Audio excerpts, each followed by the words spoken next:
Today, we're going to dive into the dark depths of the oceans with 7 terrifying stories involving evil mermaids. Get ready to discover the dark side of these mythical creatures who, far from the romantic versions of fairy tales, are deadly predators who use their beauty and hypnotic songs to lure their victims to their deaths. Oh, and before the siren's song hypnotizes you, take the opportunity to subscribe to the channel, activate the little bell, and leave your like. This helps the channel a lot and ensures that you don't miss out on any terrifying content like this. Let's go. 1. The Last Expedition. The Pacific Ocean was an unknown world even for the most experienced explorers. When Dr. Ethan Caldwell's team set out on an expedition off the coast of Fiji, they had no idea they were about to encounter something that would challenge everything they knew about marine biology. Ethan and his team of 4 scientists, geologist Helena Vasquez, marine biologist Daniel Royce, archaeologist Sophie Langford, and technical diver Aaron Hayes, were mapping newly discovered underwater caves. Rumors about ancient paintings found in submerged rock formations intrigued the group, as they indicated that ancient civilizations knew more about the oceans than previously thought.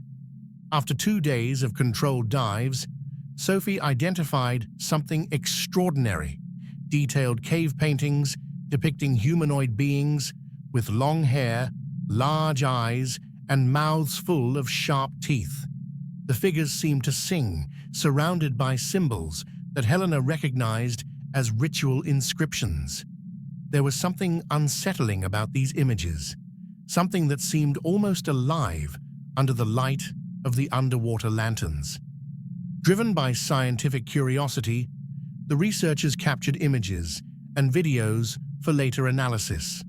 But it was Daniel who had the idea that would change the course of the expedition.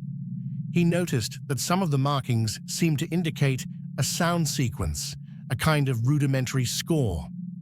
Based on this, Aaron suggested that they try to reproduce the sound, a decision that Sophie hesitated to accept, but science demanded experimentation. That evening, the team set up their equipment on the research vessel. Using software to convert symbols into sound frequencies, they synthesized the melody and through underwater speakers transmitted it to the depths. The music was ethereal, beautiful, and disturbing at the same time. Sound waves reverberated in the submerged cavern, echoing like an ancestral call. Minutes passed without an answer. Then Aaron, who was monitoring the sonar, opened his eyes wide. Something was moving. Several dots appeared on the radar, approaching the ship with increasing speed. Daniel ran out onto the deck and pointed at the water. In the moonlight, shapes emerged from the surface. They had human silhouettes, but their eyes shone in an opalescent hue, and their mouths, when opened, revealed rows of pointed teeth. Their long hair floated like snakes in the water, and their bodies, covered in iridescent scaly skin, glistened in the moonlight. At first, the team was amazed.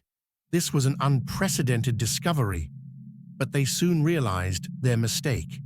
The creatures began to sing, a hypnotic sound that reverberated through the air and water, penetrating the bones like a deep vibration.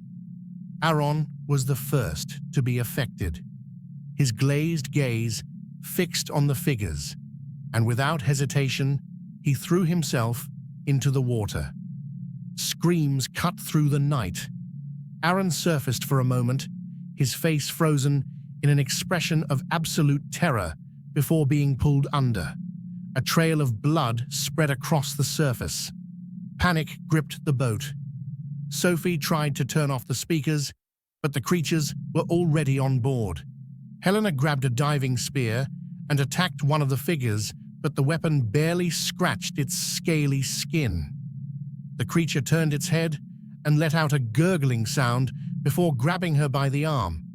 Daniel ran to help her, but was dragged away by another entity that scaled the side of the boat with razor-sharp claws. Ethan, struggling to keep his sanity, grabbed a flare and fired it at one of the creatures. The red light illuminated its hideous face, a hybrid of something human and monstrous. The scream it emitted made the wood of the boat vibrate. For a brief moment, the creatures retreated into the water, giving Ethan and Sophie a chance to escape. They ran to the radio booth, but the interference was strong. Distorted sounds filled the air, as if the very melody they had transmitted was now being returned in grotesque form. Sophie, crying, whispered an apology into the void. The boat rocked violently. Something large, colossal, emerged from the depths. The smaller creatures seemed to serve it, swimming around its gigantic mass. Ethan realized too late that these were not the real predators. They were just messengers of something more ancient. The boat tilted sideways. Sophie slipped and fell to the deck.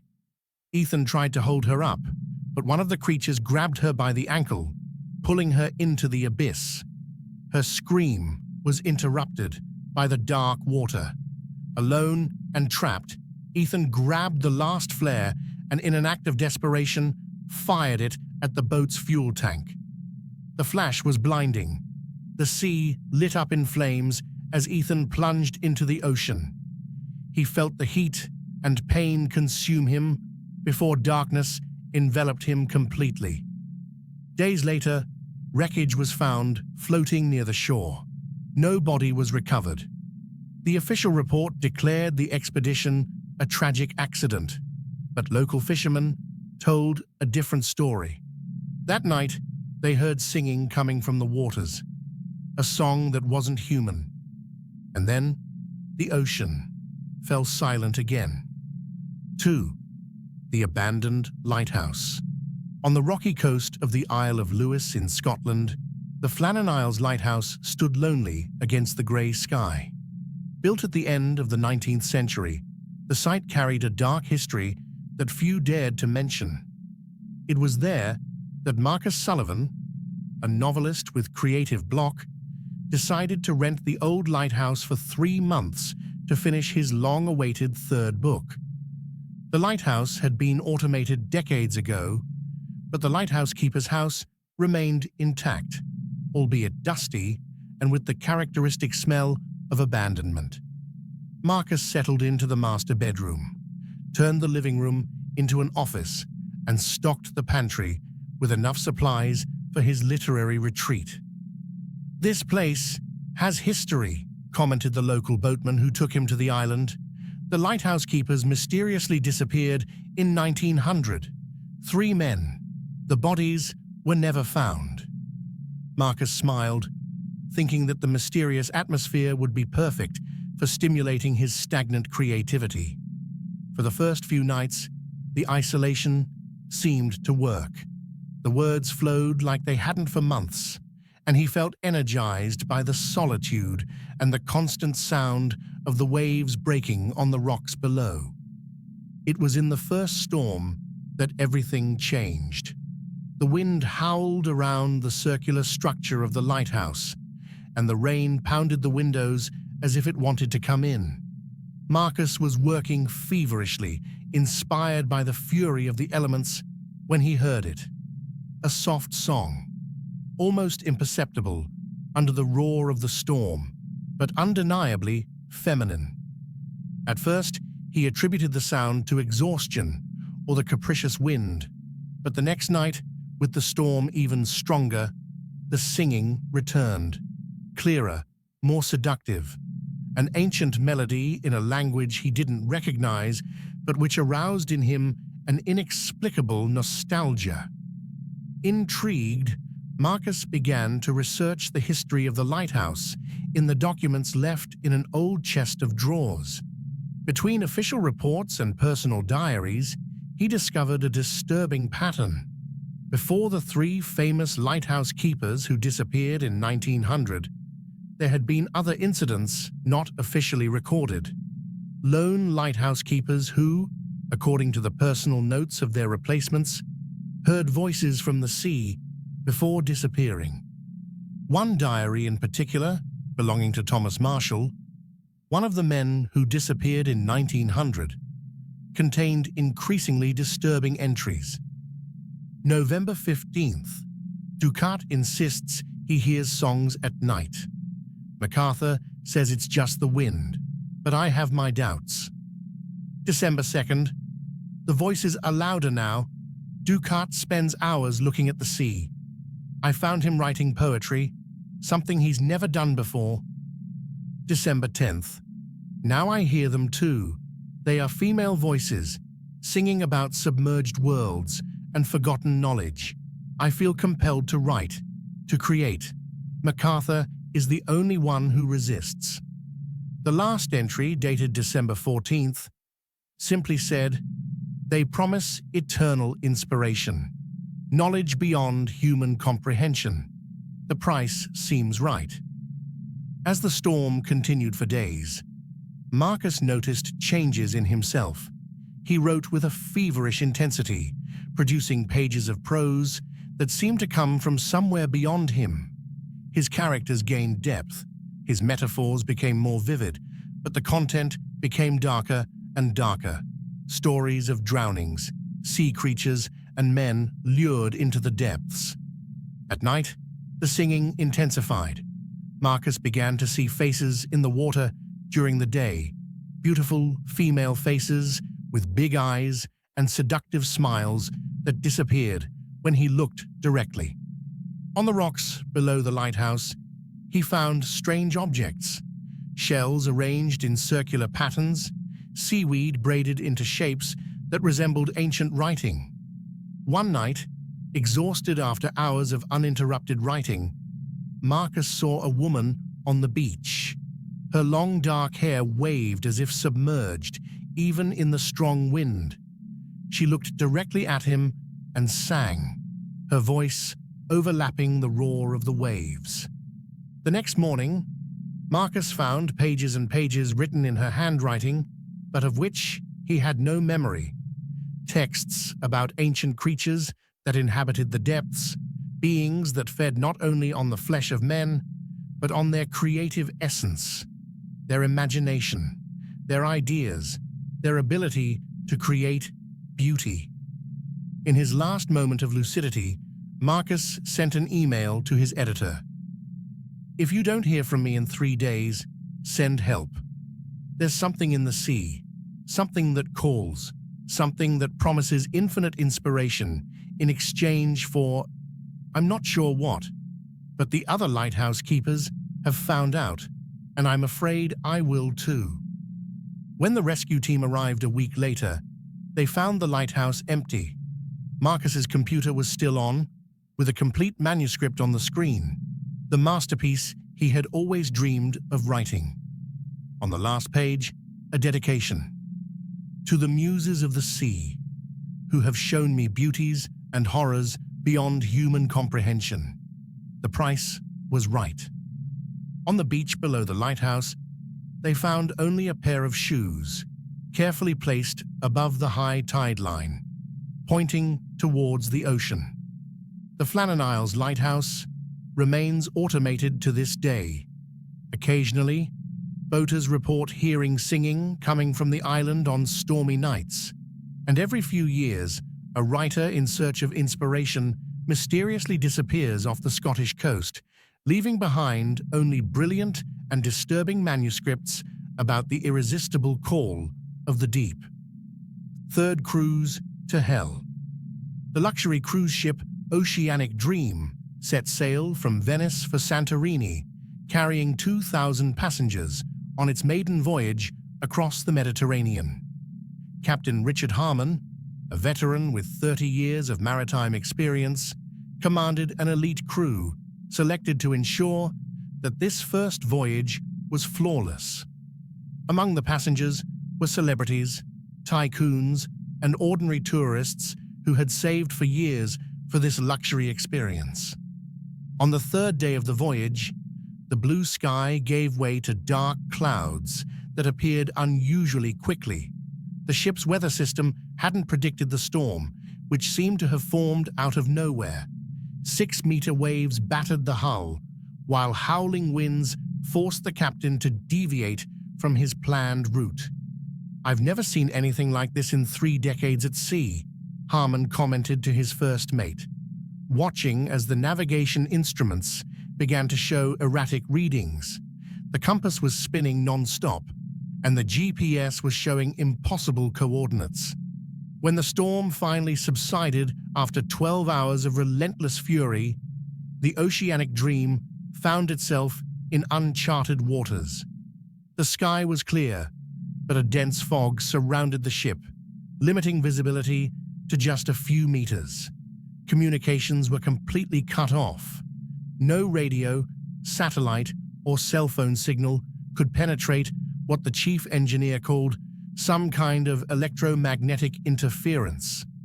It was during dinner that night that the first reports emerged. An elderly passenger swore she heard female singing coming from the sea, more beautiful than any opera. A young couple on their honeymoon reported seeing a woman swimming alongside the ship, something impossible considering the speed of the vessel. Captain Harmon ordered a full sweep of the surrounding waters, but the searchlights revealed only calm waves and persistent fog. To calm the passengers, the crew organized a special show in the main theater, while they continued trying to re-establish communications and determine their location. It was during this show that Thomas Chen, security officer, noticed the disappearance of 2 sailors who were supposed to be standing guard on the lower deck. A discreet search was launched, but they found no sign of the men, only open doors to the outside that should have been locked. That same night, more people reported hearing the mysterious singing. Some passengers were found in almost catatonic states, staring at the sea through the windows of their cabins. When questioned, they described visions of beautiful women calling out to them, promising pleasures beyond imagination. Dr. Eliza Moreau, a psychologist who was on board on vacation, offered to help, suggesting that the passengers were suffering from collective hallucinations caused by the stress of isolation and the storm. But even she couldn't explain why those affected were describing exactly the same visions, or why more crew members kept disappearing. On the morning of the 5th day, the ship entered an area where the fog suddenly dissipated, revealing an archipelago of small rocky islands that did not appear on any nautical chart. Captain Harmon, desperate for some guidance, ordered the ship to approach the largest island, where rock formations created a natural bay that seemed to offer safe anchorage. That's when the situation took a drastic turn for the worse.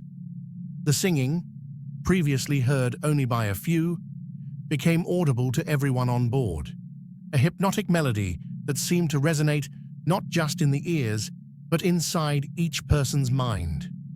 In the crystal-clear waters around the ship, dozens of female figures swam gracefully, their long hair floating like seaweed, their human torsos giving way to powerful, scaly tails below the waist.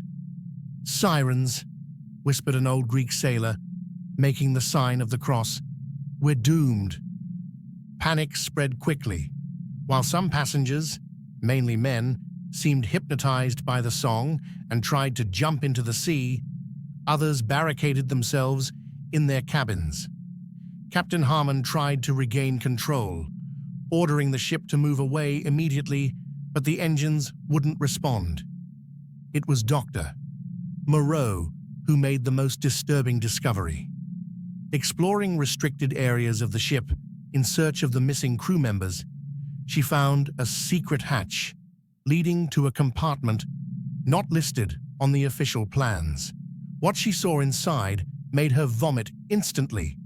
Tanks full of hybrid creatures in different stages of transformation, part human, part fish, all connected to tubes and life support machines. On a nearby computer terminal, she found files detailing Project Mermaid, Phase 3, Colonization. The document revealed a horrifying truth. The Oceanic Dream was not just a luxury cruise ship, but a mobile genetic experimentation facility in disguise. The Mermaids were the result of generations of experiments on humans captured from previous ships that had disappeared in that same region. But something had gone wrong.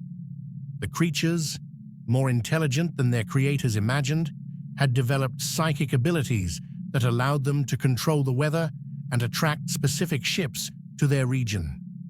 The Oceanic Dream had not been diverted by chance. It had been deliberately lured by its sisters, who were seeking liberation and new genetic donors for their expanding colony. When Dr. Moreau tried to warn the few remaining rational crew members, she discovered that it was too late. The Mermaids had already taken control of the ship. Passengers, in a trance, marched orderly to the lower deck, where they were taken into the water by creatures whose hypnotic beauty gave way to a much more predatory reality as soon as they submerged. What's up, guys? The stories of evil mermaids are chilling so far, aren't they? If you're enjoying these terrifying aquatic tales, how about taking a quick break and subscribing to the channel? Just click on the subscribe button below and leave a like too. This really helps the channel grow and motivates me to keep bringing you more scary content like this. It's quick and makes all the difference. Now let's get back to our evil mermaid stories, shall we? 4. The Fisherman's Inheritance. Clara arrived in the small coastal village at dusk. The salty wind carried with it the smell of the ocean, and seagulls flew over the wooden roofs of the few houses scattered around the cove. The will of her grandfather, Elias, had left her an old fisherman's house far from the village where he had lived alone for the last 40 years. The house was made of dark wood, with small windows and a weathered structure. Clara had never had a close relationship with her grandfather. Her parents had moved away from him years ago, and the reason had never been fully explained. When she opened the door to the house, she smelt a strong sea air and something else, something sweet and sour at the same time. The wooden floor creaked under his feet as he explored the cramped rooms. The place was full of old objects, worn-out fishing nets, glass bottles covered in dust, notebooks with indecipherable notes. In the kitchen, on the wooden table, a plate still bore traces of spoiled food, as if Elias had suddenly disappeared. Exploring the back of the house, he found an iron door that led to the basement. The lock was locked, but as he searched through his grandfather's belongings, he found a rusty key. When he opened the door, a strong smell of damp and salt invaded his nostrils. He went down the stone steps cautiously, illuminating his surroundings with the flashlight on his cell phone. The basement was spacious and surprisingly well kept, as if Elias spent more time there than in the rest of the house. But what really caught his eye was the huge saltwater tank in the center of the room. The water inside the tank was dark, slightly reflecting the dim light of the cell phone. At first, Clara thought it was some kind of reservoir for fish, but then something moved. A silhouette slid beneath the surface, and two bright green eyes stared at her. A chill ran down her spine. The creature slowly emerged, revealing a feminine face of supernatural beauty. Her black hair floated in the water like living algae, and her lips wore a mesmerizing smile. But it was her teeth that made Clara instinctively recoil, sharp, pointed, like those of a predator. "You're just like him," the voice echoed in Clara's mind, without the creature's mouth moving. The mermaid tilted its head to the side, watching her with interest. Clara felt her consciousness waver, as if pulled into those eyes. Images popped into her mind. Elias, young, throwing nets into the sea, then older, kneeling at the edge of the pond, offering pieces of bloody fish to the creature, his eyes empty of their own will. He was so easy to shape, continued the voice, whispering like a wave breaking gently on the shore.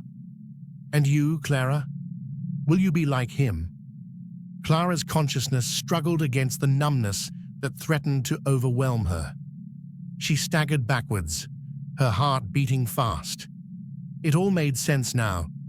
Elias's isolation, his blank stare in the rare family photos, the house always avoided by the villagers. He had never been alone. He had been that creature's captive, just as she was now destined to be. The mermaid slid to the edge of the tank, supporting herself with arms that were too long to be human. Her hands had membranes between the fingers, and her nails were sharp as claws. Your grandfather tried to leave me, you know. He thought he could resist, but he always came back. They always come back. The basement seemed to spin around Clara. Her legs grew weak, her mind numbed by the siren's voice. The creature emerged from the water, revealing a scaly tail that ended in sharp spines. Clara felt her consciousness fragmenting, as if she were drowning without even touching the water. But then something inside her reacted, a flash of clarity, of anger. Unlike Elias, she hadn't spent her whole life under that spell.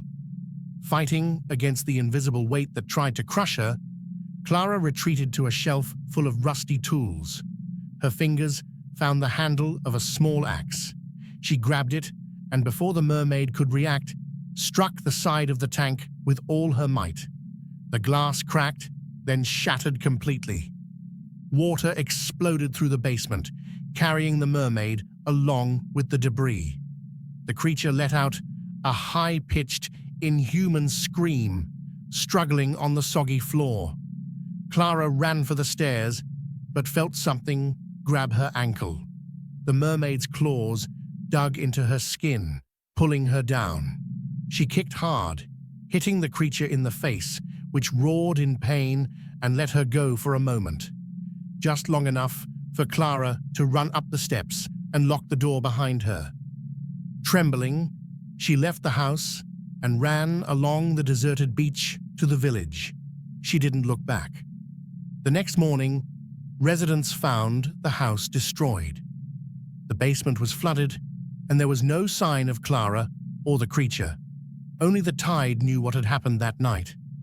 But as the village returned to its routine, fishermen reported something strange, a song coming from the ocean, sweet and seductive, calling out to someone who wouldn't answer. 5. The Forbidden Recording. In the coastal city of Aberdeen, Scotland, Dr. Malcolm Fraser dedicated his career to the study of folk songs and ritual chants. As an ethnomusicologist at the University of Aberdeen, he spent his days cataloguing and analyzing rare recordings of musical traditions from around the world. It was during a reorganization of the Sound Archive that he found something extraordinary. A rusty metal box containing a magnetic tape dated 1967, with a faded label that read only Siren Song, Galley Islands, warning, do not reproduce. The discovery immediately intrigued Malcolm. The Galley Islands off the coast of Italy were known in Greek mythology as the home of the mermaids who tried to seduce Odysseus. According to recent research, the island's peculiar rock formation created unique sound effects that could explain the origin of the myth. It must be some experimental recording, thought Malcolm, examining the deteriorated tape. As a specialist in audio restoration, he couldn't resist the challenge of recovering what could be an ethnographic treasure. In his private laboratory, set up in the attic of his Victorian house overlooking the North Sea, Malcolm began the painstaking process of restoration. The tape was in a precarious condition, with mold stains and deteriorated sections. Using advanced digital techniques, he worked for weeks to clean up the squeaks and hums that obscured the original content. One rainy night in March, Malcolm finally managed to isolate the main audio. Putting on his headphones, he started the playback. What he heard left him paralyzed, an ethereal female chant in a musical scale that didn't correspond to any known system. The voices intertwined in dissonant intervals that paradoxically created a hypnotic harmony. "Extraordinary," he muttered, feeling shivers run down his spine. It must be some experimental performance from the 60s. But something about the singing defied rational explanation. The voices seemed to modulate at frequencies that provoked an involuntary physical response. His heart raced, his breathing became shallow, and he felt an inexplicable compulsion to keep listening. Malcolm worked obsessively over the next few days, isolating the specific frequencies of the singing.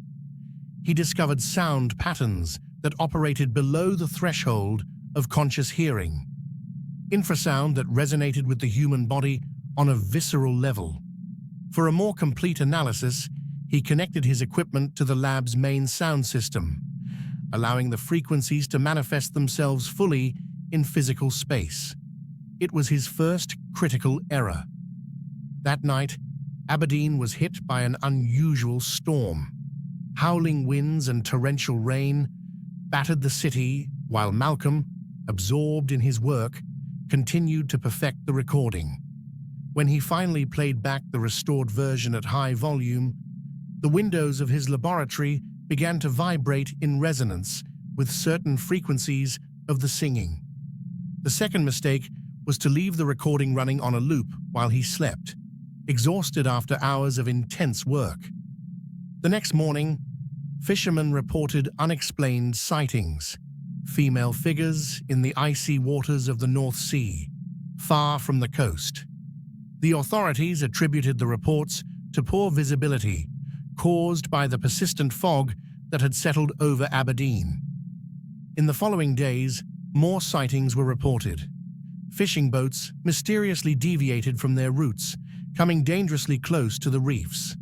One ship almost sank when the entire crew inexplicably gathered on deck, staring out to sea. Malcolm, oblivious to these events, continued his analysis.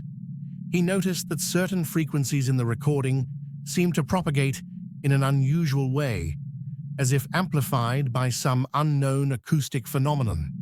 Intrigued, he increased the power of his equipment. That's when the first deaths occurred. 3 fishermen were found drowned, their boats intact. The autopsies revealed something disconcerting. There was no water in their lungs. It was as if they had simply stopped breathing while watching something at sea. The fog over Aberdeen grew thicker by the day, carrying an unusual saline smell. Residents near the coast reported hearing distant singing at night, and some developed an inexplicable obsession with the sea. Malcolm finally connected the dots when a colleague from the university, an expert in Greek mythology, visited his lab and listened to part of the restored recording. "For God's sake, turn it off!" shouted the professor, ripping the cables out of the sound system. "Don't you understand what you're doing?" The expert explained that the recording was part of an archaeoacoustic survey in the Galley Islands in the 60s. The team had tried to recreate the acoustic conditions that could have given rise to the mermaid myth.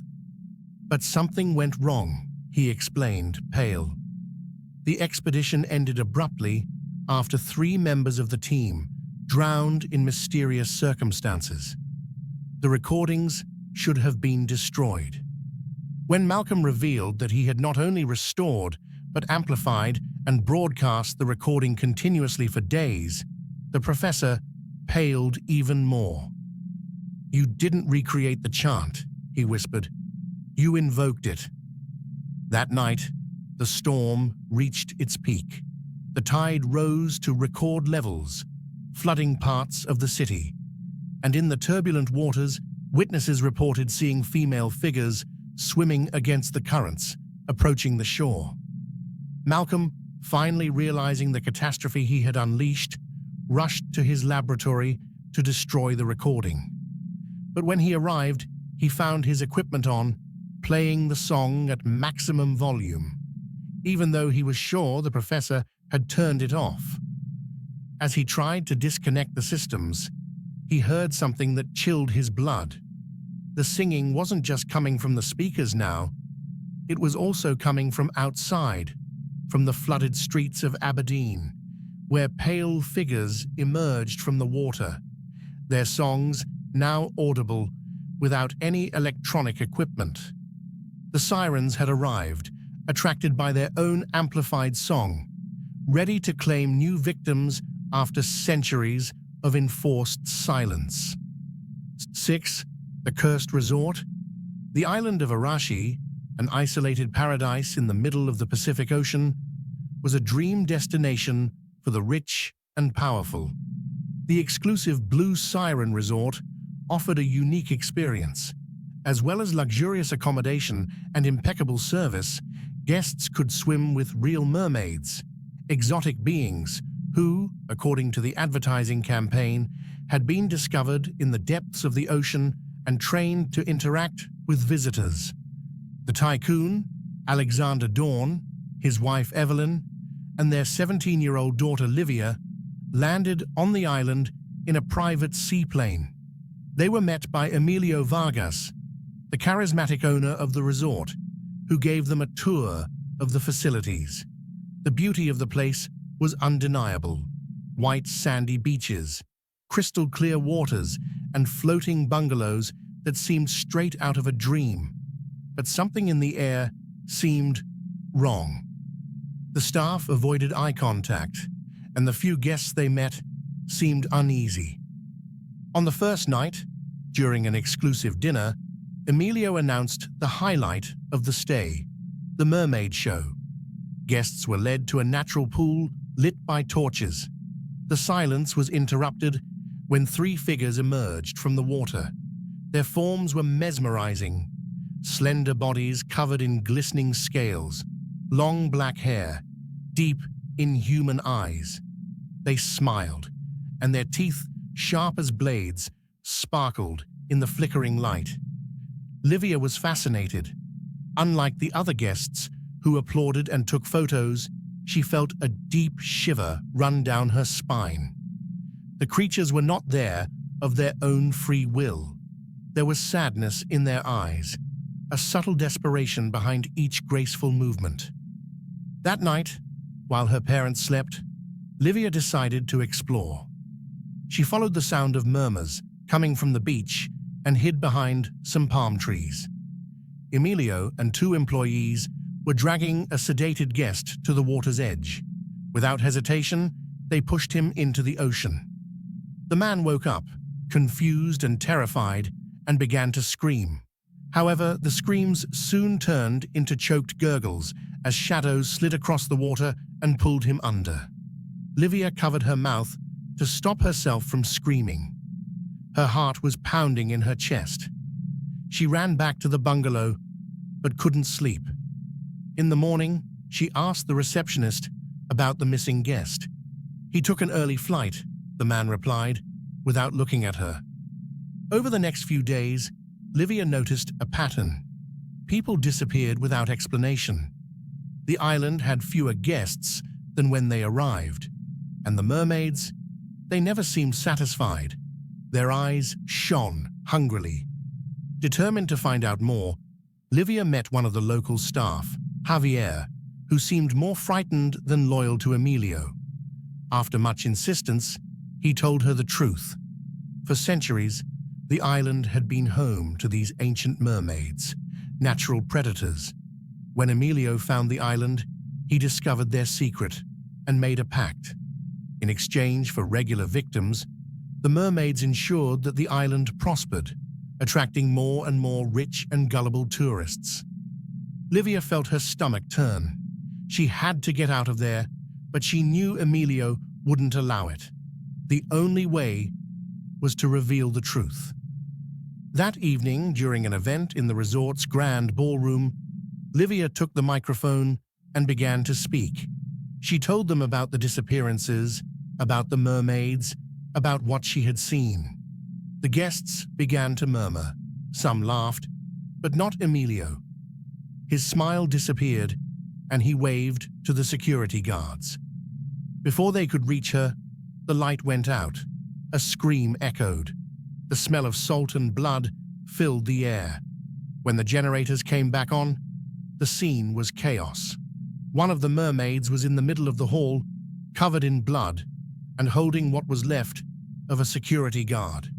Emilio tried to run away, but before he could take a step, he was grabbed by Javier, who had finally rebelled. Livia ran to her parents and shouted for them to run to the seaplane. Evelyn was crying. Alexander was pale. The crowd panicked, trying to escape. But the mermaids were everywhere now, dragging their prey into the darkness. Livia and her family made it to the seaplane, which took off at the last second. When they looked back, they saw the island of Arashi in flames. The mermaids gliding through the water dyed red. No one ever knew what really happened that night. The resort was declared destroyed by an accidental fire, and the disappearances were hushed up by the few survivors who feared reprisals. But Livia knew the truth. And sometimes, at night, when the wind blows off the ocean, she can still hear the sirens singing. 7. The Last Pearl. In the crystal-clear waters of the Andaman Sea, off the coast of Thailand, marine archaeologist Dr. Maya Chen led her team to explore what she believed to be the wreck of the Estrela de Sion, a Portuguese galleon that disappeared in 1607. After 3 failed expeditions and near bankruptcy, Maya had invested her last resources in this search, guided by an old map acquired from a mysterious collector in Bangkok. "We're almost there," she muttered, adjusting her diving mask as she looked at the sonar data. 70 meters below the surface, the outlines of a ship were beginning to materialize in the darkness. Accompanied by her dive partner, Kai, and monitored by the research boat above, Maya descended to what could be the discovery of her life. The wreck was surprisingly well preserved, protected by a rock formation that had kept it hidden for centuries. While Kai documented the exterior of the ship, Maya found a passage to what appeared to be the captain's cabin. The door was adorned with strange symbols that didn't correspond to any known Portuguese iconography. Serpentine figures intertwined with female faces. Inside the cabin, a small stone chest remained intact, apparently immune to marine deterioration.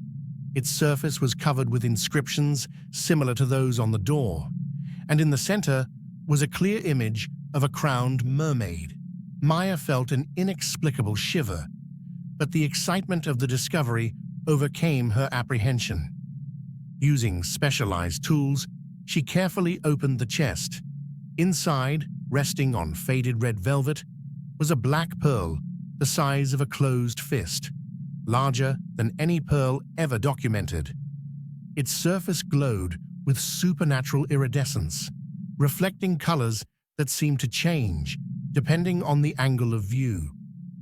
"I found it," Maya transmitted to the team on the surface, her voice trembling with excitement.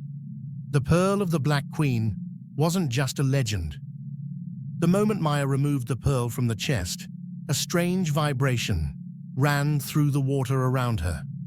The wreck seemed to tremble, and for a moment she swore she heard distant singing, like female voices in perfect harmony. Back on the research boat, the team celebrated. The pearl, now in a special container, would be the centerpiece of an international exhibition, securing funding for years of future research. Only Kai seemed perturbed. "Those symbols," he said, showing the photographs he had taken, "they're not Portuguese. They look more like ancient Southeast Asian writing, mixed with something different. A linguist from the team examined the images and paled. "That's a warning," he partially translated. "Something about prison of the daughters of the sea and seal of the queen." Maya dismissed the concerns. Ancient artifacts often came with superstitions and legends. The pearl was simply an extraordinary natural rarity, probably offered as a tribute to some monarch. That night, as the boat sailed back to the mainland, an unexpected storm arose. Gigantic waves battered the ship, and lightning bolts cut across the sky in patterns that seemed to mimic the symbols of the shipwreck. Maya was startled awake by the sound of something scratching the ship's hull. Looking through the hatch of her cabin, she saw only the darkness of the storm. But when a flash of lightning illuminated the sea, she caught a glimpse of a female face in the water, inhumanly beautiful, with completely black eyes and teeth as sharp as needles. In the makeshift laboratory, the black pearl pulsed with its own light, synchronized with the lightning outside. The special container that kept it safe showed cracks, as if something inside was trying to escape. The linguist rushed into Maya's cabin. "I managed to translate more of the text," he said, pale. "It's not a pearl, it's an egg, and we've just broken it." Before Maya could process the information, a scream echoed from the deck. Running outside, she found one of the crew leaning over the rail, pointing at the water in panic. Dozens of figures were swimming around the boat, women from the waist up, with shiny scales where their legs should have been. "Mermaids," someone whispered, but Maya knew they were wrong. The creatures had none of the romantic beauty of legend. Their eyes were empty, their mouths full of sharp teeth, and their claws left deep marks in the metal of the hull. In the laboratory, the container finally gave way. The black pearl cracked in half, releasing a viscous substance that moved with a will of its own. From the dark mass, a figure began to form, larger and more terrible than the creatures in the sea. Maya understood too late. The pearl was an egg containing the essence of the mermaid queen, imprisoned centuries ago by sailors who knew her true nature. The shipwreck was not a lost treasure, but a prison deliberately sunk to keep the seal intact.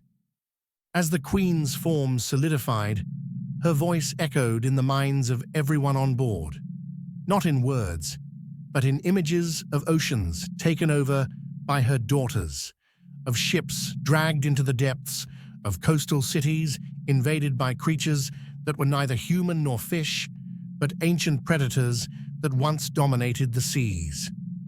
The research vessel never reached port. The authorities found only empty wrecks adrift, with no sign of the researchers. In the following weeks, ships began disappearing all over the world. Fishermen reported creatures that sang before attacking, and previously safe beaches became the scene of mysterious disappearances. In his laboratory in Bangkok, the collector who sold Maya the map smiled as he watched the news. On his wall, an old maritime map showed the expansion of the Mermaids' hunting grounds, growing by the day. His plan had worked perfectly. The queen was free again, and she would soon reward those who had served her faithfully during her long imprisonment. After all, not all cultists look human under their clothes, and some loyalties transcend centuries of patient waiting. So, what did you think? Which story gave you the most goosebumps? Will any of them make you think twice before swimming into uncharted waters? Let me know in the comments which one was your favorite. If you enjoyed this dive into the terrifying world of evil mermaids, don't forget to leave a like. It really helps the channel grow and motivates me to keep bringing you more scary content like this. And if you're not subscribed yet, Take the opportunity to subscribe now and activate the bell.